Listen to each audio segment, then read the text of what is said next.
গতকালের সুস্বাদু রাতের খাবার দিয়ে আজকের ব্লগ শুরু করলাম। Welcome to my blog. আমাদের আজকের প্ল্যান জলপথে সাইট সিইং। এর জন্য এখানে বোট নিয়ে আপনার দোরগোড়ায় কেউ না কেউ হাজির থাকবে। গতকাল ডিনারের সময় যথারীতি একজন বোট মালিক এসে ডিল করে গেছেন। দর্শনীয় জায়গাগুলো দেখাবে। 2 ঘন্টার রাইড 2000 টাকা। সানরাইজের জন্য দৌড়াদৌড়ি না করে ধীরে সুস্থে ব্রেকফাস্ট করে 8টা নাগাদ রওনা হলাম। খাওয়ার ব্যবস্থা হোমস্টের নিজস্ব। মালকিন আন্টি বেশ সুস্বাদু রান্না করেন। কোঙ্কণ উপকূলীয় খাবার খাওয়ার অভ্যেস না থাকলেও খেতে বেশ লাগবে নতুন স্বাদ ও নতুন গন্ধ।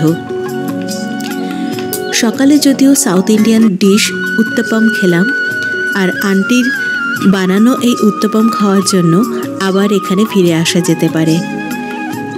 এত নরম ও সুস্বাদু।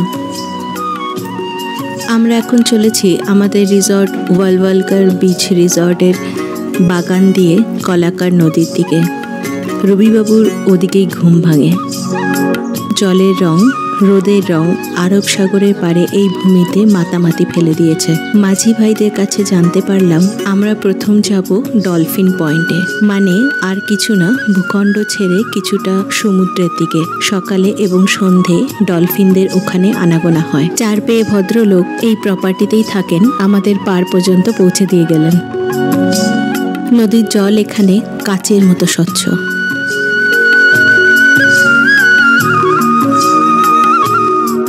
বোট আমাদের ছেড়েই দিয়েছিল, এমন সময় পারে বোটের মালিক ডাকাডাকি শুরু করলো, সম্ভবত এক্সট্রা পেট্রোল বা ডিজেল দেওয়ার জন্য। বোট চালানোর রসদ। বোট শুধু আমাদের দুজনের জন্য। রিসর্টে আমরা দুজন, বিচে লোক নেই বললেই হয়। এ যেন আমরা আমাদের খামার বাড়িতে উইকেন্ড কাটাতে এসেছি।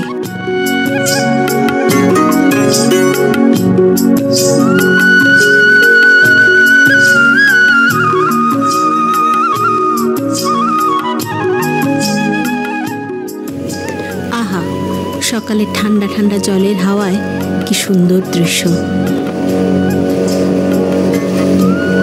এখানে সিজন দিওয়ালির সময় থেকে, অর্থাৎ অক্টোবর থেকে ফেব্রুয়ারি পর্যন্ত, মানে ভারতবর্ষের কোস্টাল সাইডগুলো যেমন সিজন হয় আর কি। তবে দিওয়ালির সময়টা ভিড় বেশি থাকে বলে জানলাম। আমার তো মনে হচ্ছে আমরা বেস্ট টাইমে এসেছি। সমস্ত গ্রাম আমার, আর কি চাই। তবে খবরদার, বর্ষায় নয় কিন্তু। বর্ষায় গ্রাম সম্ভবত খালি হয়ে যায়।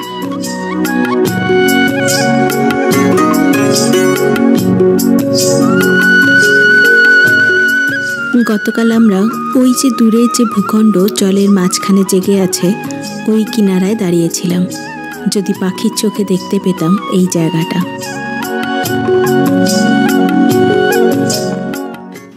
যেদিকে মালবন অর্থাৎ আমরা উঠেছি, তার ঠিক অপোজিটে ভেঙ্গুলার একটি বিচ, সম্ভবত ওটি ভোগে বিচ। বাই রোড যদি যেতে চাই তাহলে 34 কিলোমিটার আরও যেতে হবে, এবং আমরা কাল যাব। সঙ্গে থাকুন। মাঝি ভাইদের সঙ্গে গল্প করতে করতে আমরা এগিয়ে চলেছি ডলফিন পয়েন্টের দিকে। যত সমুদ্রের ভেতর ঢুকছি তত আমাদের ছোট্ট নৌকার দুলুনি বাড়ছে। ভয়, আনন্দ, হাওয়ায় ভালো লাগা সব মিলেমিশে একাকার। আমাদের মনে হচ্ছে ভাগ্যটা খারাপ। বোট দাঁড় করিয়ে দাঁড়িয়ে আছি ডলফিন পয়েন্টে। মনে হয় না দেখা পাবো। হাওয়া কম থাকলে তবেই নাকি তাদের আনাগোনা লম্ফঝম্প দেখা সৌভাগ্য হয়। 10 মিনিট হলো দাঁড়িয়ে আছি ডলফিন দেখব বলে। তোমার দেখা নাই রে, তোমার দেখা নাই। তাই এগিয়ে যাচ্ছি ভেঙ্গুলার ছোট ছোট বিচগুলোর দিকে।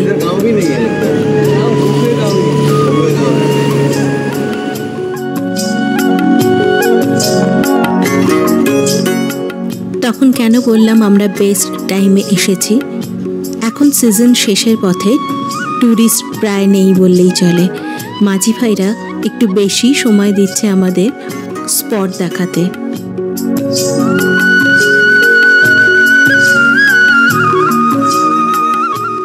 জলপথে এই এলাকার বোটের কিন্তু নামা বারণ। যেতে হলে স্থলপথে ঘুরে যাও ওই বিচগুলোতে।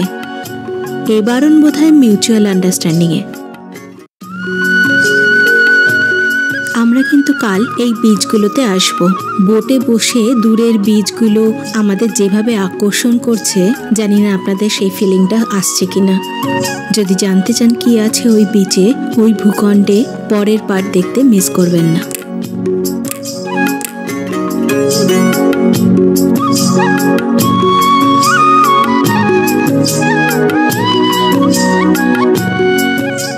সামনে যে ডুবন্ত পাহাড়টি দেখা যাচ্ছে, ওটির নাম গোল্ডেন রক।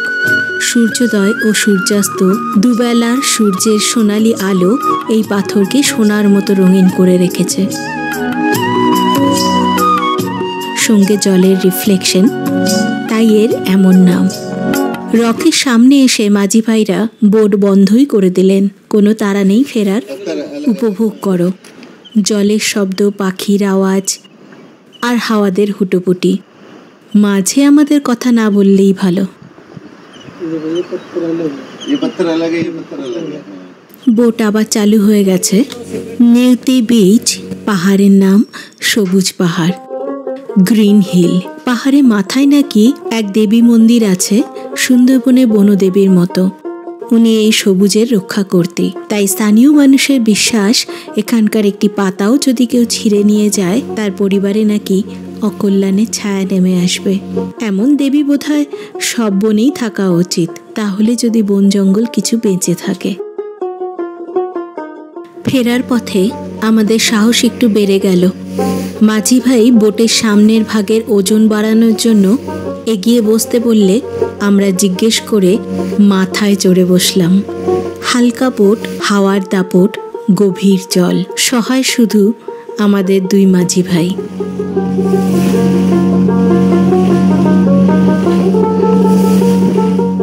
ফেরার পথে মাঝি ভাইরা সমুদ্রের মাঝখানে জেগে থাকা একটি ছোট্ট ল্যান্ড দেখালো, যেটি স্থানীয় মানুষরা সিগাল আইল্যান্ড বলছে। এখানে মাঝিরা কাউকে নামতে দেন না। মানুষের পা পড়লে এ আর সিগাল আইল্যান্ড থাকবে না, এমটি আইল্যান্ড হয়ে যাবে। তাই সকালে যখন রওনা হয়েছিলাম তখন জোয়ার ছিল। ফেরার পথে ভাটা শুরু হয়েছে বলেই সিগাল আইল্যান্ড দেখতে পেলাম। আমরা আরও একটি দারুণ আইল্যান্ডে যাব, কিন্তু ওটা পুরো ভাটা না পড়লে মজা নেই। ট্যুরিস্ট সিজন যেহেতু শেষের পথে, তাই আবারও লাভবান হলাম। মাঝি ভাইরা রাজি হয়ে গেল একটা ব্রেক দিতে, তাই ফিরে চললাম আমাদের ওয়ালওয়ালকার রিসর্টে। ভাটা পুরো শুরু হলে তবে আমরা আবার নৌকায় চাপবো। ফিরে সেই সঙ্গে রুমগুলোও দেখাবো। তার আগে ছোট্ট করে জেনে নিই আমরা কি কি দেখলাম। গোল্ডেন রক, প্রীতি আইল্যান্ড, উডবে বিচ, সিগাল আইল্যান্ড, ডিঙ্গোবা মন্দির। আগের ভিডিওতে বলেছিলাম রুমগুলোর প্রতি আরেকটু যত্নশীল হলে ভালো হতো। সেটা কেন তাও পরিষ্কার হয়ে যাবে। সকাল 9:20 এখন, তাতেই বেশ রোদ। ওয়ালওয়ালকার কাকুর বাগানের এই ছায়া ঘন আরাম উপভোগ করার লোভ সামলাতে পারলাম না। বাগান পর্বই শেষ হচ্ছে না, ঘরে যাব কি। ওয়ালওয়ালকার কাকু এবার নিজে এগিয়ে এলেন তার বাগানের কালেকশন দেখাতে।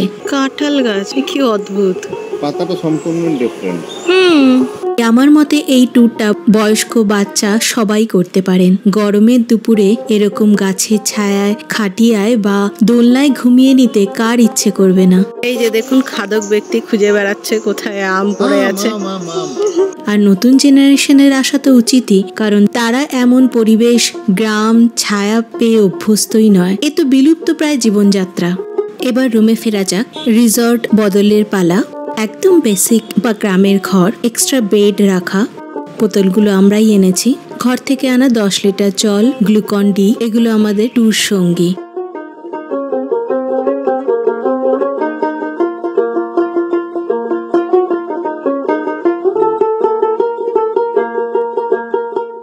বাথরুমে জল আছে, পরিষ্কার, বড়, মানে একদিনের জন্য গ্রেট। হ্যাঁ, যেটা ডিসঅ্যাপয়েন্টিং, কমার্শিয়াল ঘরে এগুলো না থাকাটাই বাঞ্ছনীয়। এখন বাজে 12:15। আমরা মহালক্ষ্মী বিচ রিসর্টে শিফট করলাম, নদীর সাইড ছেড়ে সমুদ্রের দিকে। ওয়ালওয়ালকার রিসর্ট ছেড়ে 2 পা আরো সঙ্গমের কাছে। এখানে আমরা 2 রাত থাকবো। আর হোটেল বাউন্ডারি ছেড়ে বেরোলেই বিচ। ওয়ালওয়ালকারে যেমন নদী, অসম না?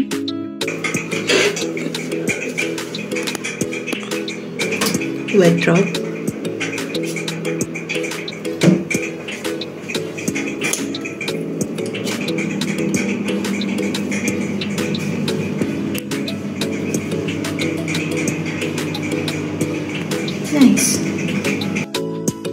হোটেলের ডিটেল ডেসক্রিপশানে দিয়ে দিলাম।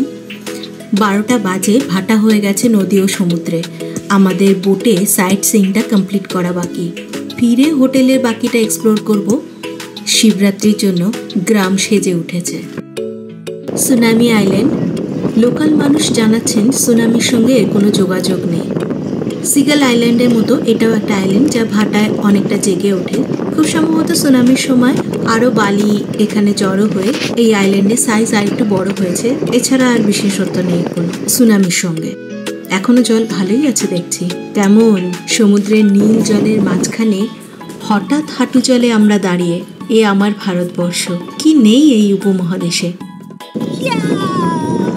এত আনন্দ পেয়েছি, প্রকাশের ভাষা পাচ্ছি না। উৎফুল্ল পর্যটক যাতে বোর না হয়ে যায়, তাই লোকাল মানুষ নৌকা বেয়ে এখানে দিনে খাবার দোকানও দিচ্ছে। এটা বেশ। মহারাষ্ট্রের ফাস্টফুড বাড়াপাও সহ মোদক, বাটাটা ভাজি এবং সর্বঘাটের কাঁঠালি কলা, ম্যাগিও আছে।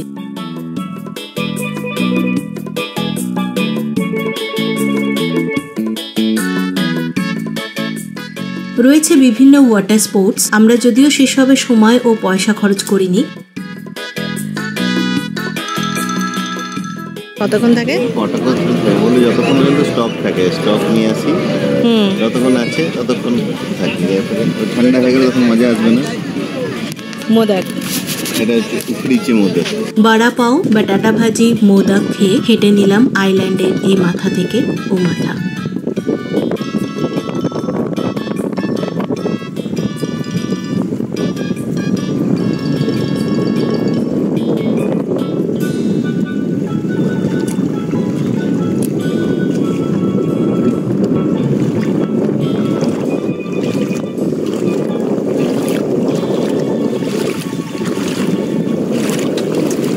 এরকম টলটলে ট্রান্সপারেন্ট জনহীন নীল জল পেয়ে আমরা শিশুর মতো হয়ে গেছি। মনে হচ্ছে এখানেই থেকে যায়। বিধি বাম, বুঝলেন? মাঝি ভাইরা নৌকা ঠেলে ঠেলে চলে এসেছে আমাদের দিকে। বুড়ো দুটোর বাল খিল্ল দেখে নক করতে। সময় হলো ঘর চলো। ফেরার আগে এই দ্বীপবাসীদের দেখুন, বোকা কাকড়ার দল। মানুষের মতো ধ্বংসাত্মক প্রাণী এগিয়ে আসছে, তাও কোনো হেলদোল নেই। সুন্দরবনের লাল কাঁকড়াগুলো তো 1 মাইল দূর থেকে শোরগোল ফেলে দেয়। ওরে সামাজিক রাক্ষসগুলো আসছে, পালা। ভিডিও করব, সে সুযোগও পাওয়া যায় না। ফিরে আমরা আবার ওয়ালওয়ালকার আন্টির হাতের রান্নাই ফরমাইশ করলাম। দুজনের ভেজ থালি, রিলায়েবল কোঙ্কন ফুড। বেশি এক্সপেরিমেন্ট করা এই দুপুর দুটোয় রিস্ক হয়ে যাবে। এত গরমেও এসি রুমে না গিয়ে ওয়ালওয়ালকার কাকুর বাগানের দোলনায় একটু আয়েশ করে নিলাম। ঘন্টাখানেক থেকে রুমে গিয়ে প্রিপারেশন নিলাম সমুদ্রে স্নান করার। এখন বিকেল 5টা। সূর্যাস্তের সঙ্গে আমরা জলে দাপাদাপি করব। হোটেল থেকে বিচ দিয়ে হেঁটে চলে এসেছি সঙ্গমে। আমরা একটু জলে দাপাদাপি করে নিই। আপনারা ততক্ষণ ভাবুন কবে আসবেন এমন খোলা হাওয়ায়।